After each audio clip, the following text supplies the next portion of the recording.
isso aí. Outra coisa, quem tem câmera, essas câmeras fotográficas, filma, quiser fazer depois em casa, vou lá com a fala sobre alguma coisa, sobre o projeto, alguma coisa assim, faz em casa isso. Mas leva essas imagens do lado. Isso pode trazer amanhã? A gente pode aproveitar com certeza. Bem administrado, tudo bem diferente para nós. É uma cultura totalmente diferente, né? A gente não tem esse autoconhecimento, no caso. Mas um dia a gente pode chegar lá também. Por isso, qual foi a diferença maior que vocês encontraram na escola para a universidade?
Posso deixar com vocês?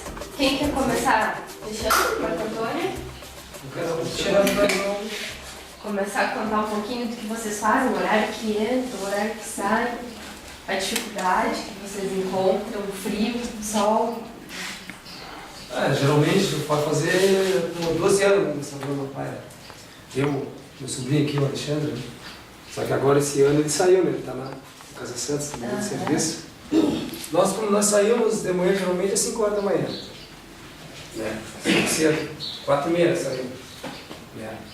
Aí assim, pegamos ali lá de cima, lá da aula de trapiche, nós postamos planchão, né? Tipo de uma ponte assim, em cima do areal a gente bota umas tábuas. A gente puxa de carrinho. Estamos aqui em frente à Igreja Minervina Correia e ela foi erguida nos primeiros anos do século XX e ela é um dos mais belos projetos arquitetônicos de nossa cidade. Mas tão interessante quanto o projeto arquitetônico é a história por trás da igreja, que até a década de 50 foi propriedade particular da Minervina Carolina Correia. História é essa que vai envolver lendas, uma possível promessa e, além disso, muitos contos que irão perpassar o imaginário jaguarense.